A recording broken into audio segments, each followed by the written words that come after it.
صباح الخير عليكم الاخوان، كي دايرين؟ لاباس عليكم؟ اموركم هانيه؟ اليوم جيت نوضح بواحد الامر اللي كنت قلته في الفيديو الاخر، وصحوا لنا بعض الاخوان انه في القانون ديال الحيازه عندنا 10 الطيور في كل عام. هذه المعلومه صحوا على اخوان الخوت، يعني راه كيكون عندك الحق في 10 طيور فقط، ماشي كل عام 10 طيور. مثلا هاد العام ربيتي 10 طيور، يبقاو عندك حتى العام الاخر، لا بقاو عندك هذوك العشرة يبقاو عندك ديما. خطا الا مات لك شي واحد وديكلاريتي به بانه مات الجمعيه ديالك، وجبتي من الورقه من عند البيطاري، ديك الساعه كيعطيك الحق انك تعوضو بطير اخر. او الا عطيتي شي طير لشي واحد، اصدقاء ديالك، عائله، اي واحد، كتصرح به، كتمشي كتقاليزي انت وياه هذاك واحد الوثيقه بانك عطيتيه الطير وما بعتيش ليه. ديك الساعه تقدر تدخل طير اخر، ملي كديكلاري الجمعيه ديالك يعطوك الحق انك تاخذ طير اخر جديد. والقضيه اللي باقي ما متاكدش منها مزيان الاخوان واللي محيراني هي علاش كيقولوا انهم منعوا التفراخ. علاش غيمنعوا التفراخ؟ هذا لا يعقل ان الانسان ان الجامعه تمنع التفراخ، ما كتدخلش العقل. كيفاش حنا غنتولعوا لا منعوا الفراخ؟ يكفي انهم يمنعوا الصيد. يمنعوا الصيد، غير الصيد يمنعوا، الصيادة ما يبقاوش يصيدوا. المقنين راه غتبقى في الطبيعة وغتفرخ وغادي تكسر عندنا. نقولوا مثلا حنا منعوا الطيور، بداو يطلقوا الناس الطيور قدام في قفوزة مفرخينهم في ديورهم وضاربين عليهم تمام. اولا هذاك الطير اللي ولد القفز وكابر في القفز غتطلقوا للطبيعة، كيفاش غيدير يصوفي راسو هو كيعرف غير الوكالة والشرابة؟ قليل اللي غادي يقدر يصوفي راسو في الطبيعة. المهم واحد غطلق مثلا واحد 1000 طير، غتعيش منه واحد 100 ولا ما كايناش. شي الاخر غيموت غير بالجوع والعطش. واغلبيه الطيور اللي كانوا ديال القفز ومولفين على القفز وكتلاقاهم، راه كيمشي من عندك، كيمشي كيبان ليه شي قفز، شي سطاح ولا شي حاجه، كيمشي كيهبط ليه يدخل ليه كيصدق شادو واحد اخر.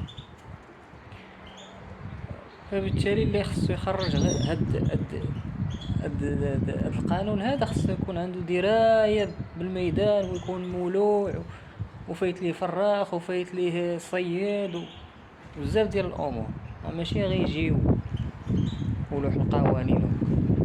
صعيب الحال. لذلك الاخوان كنطالب من هاد الناس اللي عندهم الجمعيات وهذا الشيء يهضروا على هذا الشيء ويعطونا شي توضيح. الا كان شي واحد كيتابعنا من شي جمعيه ولا شي حاجه عنده شي معلومات اكثر يفيدنا، الله يرحم الوالدين، باش ما نبقاوش مبرزطين حتى حنا راه كنتولعوا وهاد الولاعه بعدنا على بزاف ديال الحوايج وكتنفس علينا، ما بغيناش نخليوها كاع.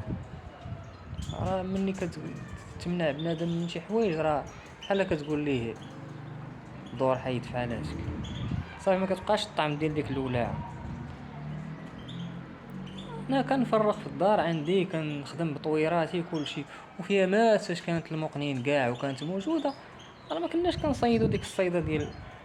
كنت كنمشي انا شخصيا كنمشي تنصيد، نشد تامية، كنعزل منهم هذوك اللي كيعجبوني، واحد 6 من ربي جهد اللي غادي ندير في الدار. اصلا الدار ما خصكش تعمرها بالصيد، وديك الساعه ما كناش حنا كنبيعو ونشريو.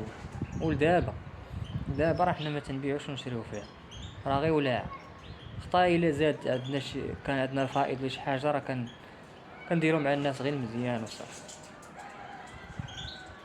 ولذلك الاخوان اللي عنده شي معلومه يوضح لينا اكثر باش حنا نهضروا على روسنا، ماشي غيجيو ويطبقوا علينا داكشي اللي.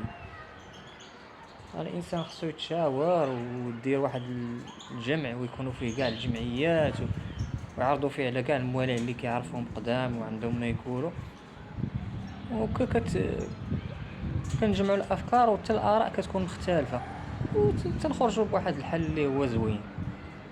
هي راه ماشي صعيبه، راه منع الصيد المقنين تكسر، منع الصيد ومنع داك التهريب فقط، ما كاينش لا اقل ولا اكثر.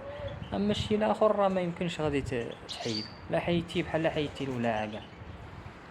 منين غتجيب انت طير الا ما عندكش الحق في الصيد وما عندكش الحق تفرخ؟ منين تجيبو؟ غتصنعو. والله يصوب الاخوان، الله يصوب.